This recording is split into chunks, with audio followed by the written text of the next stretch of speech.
Good morning, dear learners. My name is N.Ochilova F. The subject is, which I am going to conduct, is methodology of teaching foreign language to preschool children. Well, today we will talk about introduction to the methodology of teaching foreign language to preschool children. Well, let's firstly look through the main parts of the lesson, which we'll discuss today, which we are going to discuss. Well, the first plan, introduction to the subject. The second plan, aims of the subject. The third one, principles of methodology of teaching foreign language to preschool children. Well, firstly, let me ask you a question. When you were young, how did you learn a foreign language? And what worked and what didn't work? So I think you have different ideas about learning a foreign language because it depends on your ability and also methods or approach, we can say as well. Yeah. So let's see what scientists think about the methodology and what is the connection between methodology and the foreign language and how we can approach or teach learners through methodology, what kind of methods we can use. Methodology. So methodology is the object of the student's studies. So that is the object, yeah, methodology. It is the object of students' studies, and foreign language is the subject of this science. So which the learners are going to study. Well, scientific considerations are made in the methodology about why, what, how, and to whom. Let's identify one by one these four questions. Why? What is the reason? What is the purpose of learning the foreign language? So the second, what they are going to study? What is the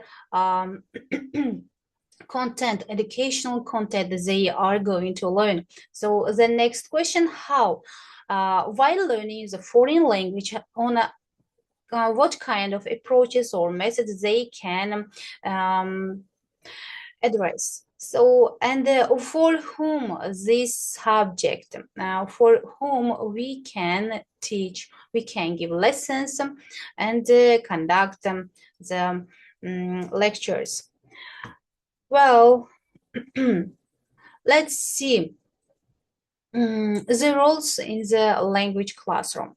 Well, the teacher's role, we can identify teacher's role and to the learner's role. Yeah. Well, teacher's role in the language classroom can be facilitator, can be organizer, can be motivator. Well, for facilitator, teachers should simplify the tasks, and they should also explain in an easy way for young learners. And through this simplification and explanation, easy explanations, they can digest the information easily. Now, I mean, learners. Well, organizers, for organizers, teachers should prepare everything in advance beforehand. Yeah, for example, handouts, visual aids, blackboard. All the classroom should be prepared beforehand for learners, for teacher also. Well, for the lesson should be ready in advance. Well, we got it, yeah. Well, the next one, motivator. Motivators, for motivators, teachers should motivate their learners. Their learners, for example, with giving feedback such as you are doing well, you are doing great, or well done, and then don't give up, don't give in, like these judgments or giving these feedbacks. They should motivate their learners. So here I should mention one more thing. If they have also difficulties in solving the tasks or doing some exercises, teachers should motivate their learners on the subject, on the exercises or some whatever what they are doing, what in what they are involving. So they should give motivation feedbacks. Well, for learners. So in the language classroom, learners' role.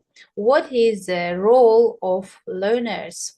Well, they can be active participant, they can be communicator, they can be problem solver. For active participant, so learners should participate in the exercises, in this process, in learning process, they should participate actively. Yeah.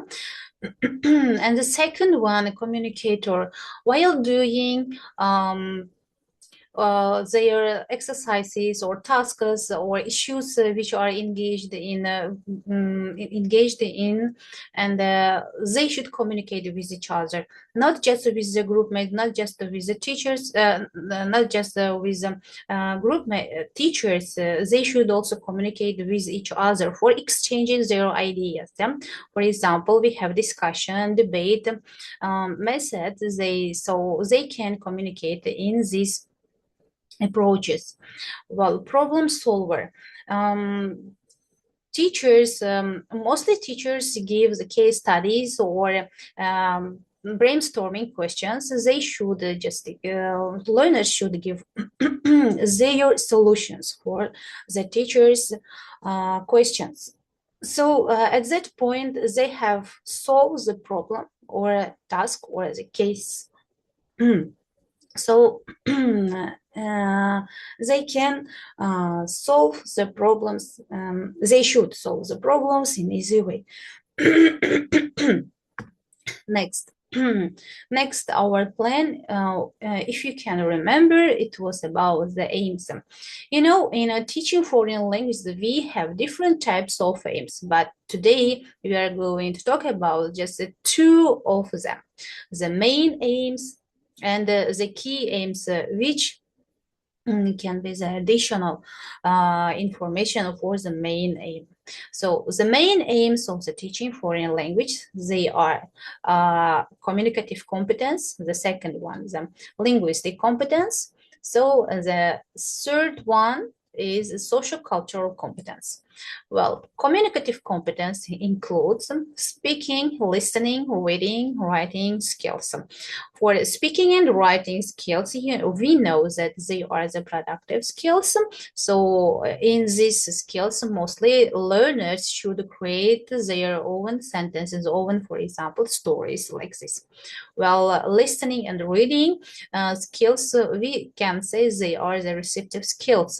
So in this skills, learners get information from the listeners or from news, for example, from reading, from text. So they just receive information from other parts of the how to say from the learning process. So we can say that the listening and reading skills are receptive skills, which are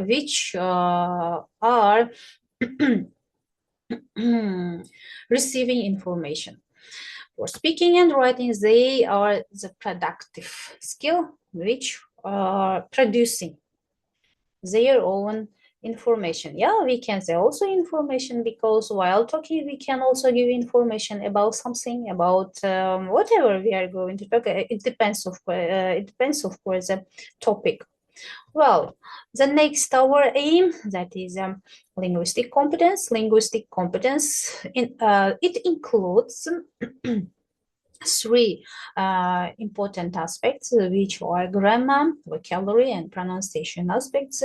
For grammar, learners have to know the structure of the language. Without knowing the structure of the language, foreign language, we cannot communicate or understand the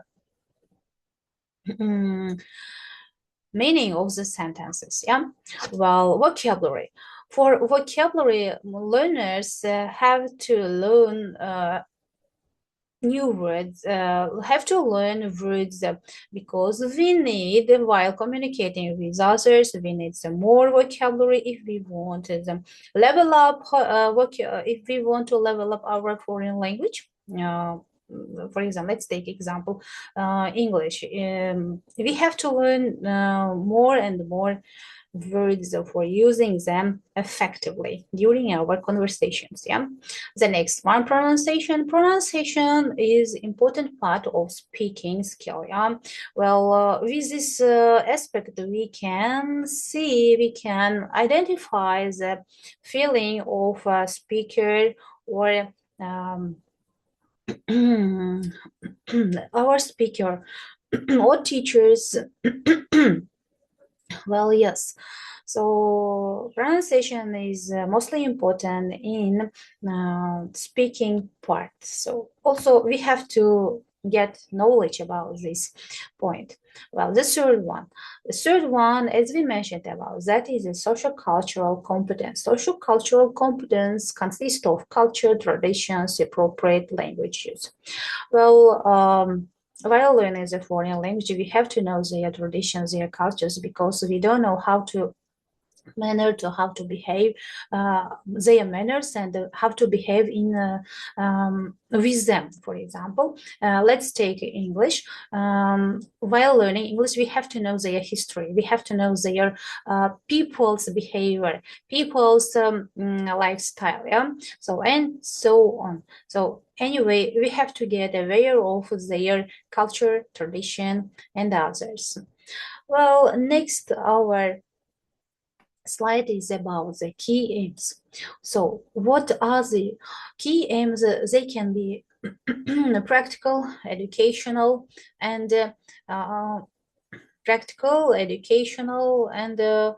cultural, personal development. Well, practical. While learning the foreign language, we have to develop our fluency, yeah, the communicative skills, communication skills, yeah. So for this, we should develop our fluency, competence in four skills for real life interactions. For real life interactions. Well, the second one, that is educational aim. Learners can enhance their mental abilities, improve problem solving, and boost memory, develop critical thinking, and increase cognitive flexibility.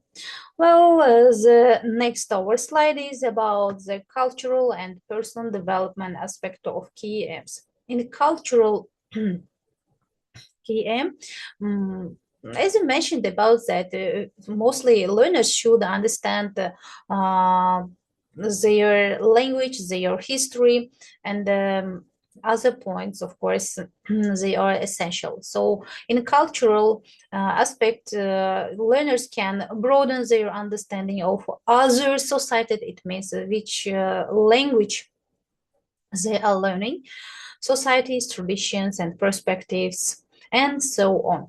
Well, personal development. In personal development, learners may encourage creativity, build confidence, and contribute to holistic personal growth. Especially, it helps to enhance their self-esteem. So it helps them to develop their personal features. Yeah, yeah. It's about mostly aims. Mostly aims. Well, our next aspect is principle.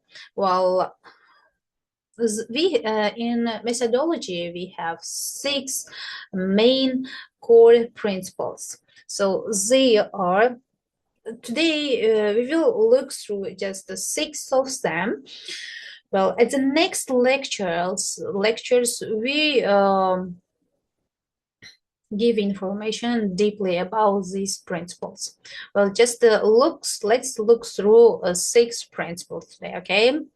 Well, the first one, communication-oriented learning. The second one, learner-centered approach. The third one, from simple to complex. And practice and repetition.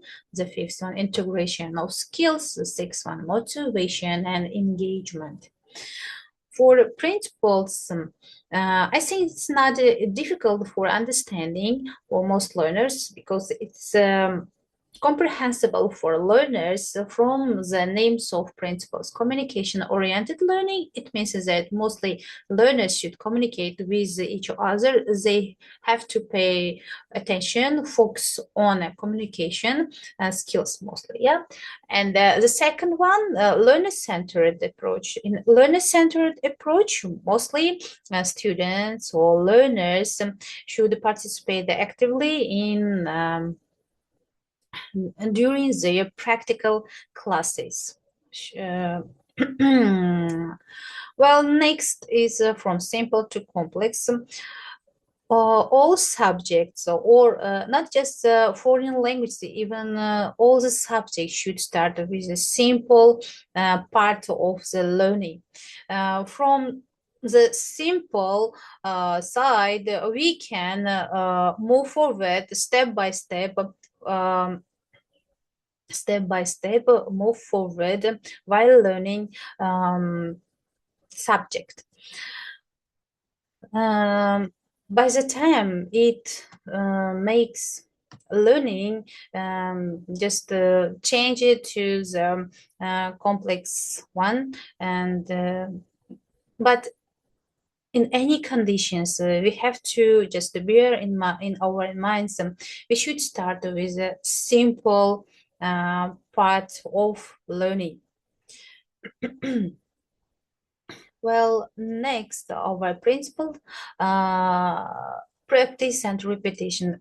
You know, in English, we have the practice makes perfect, yeah? So practice, practice, practice.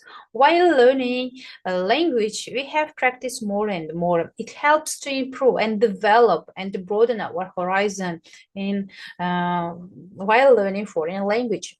The fifth one, integration of skills. Integration of skills, that it means that all 4 skills should be integrated in one process. So the listening, reading, writing, and speaking skills should be integrated, should be combined in the lessons. Well, the sixth one, motivation and engagement.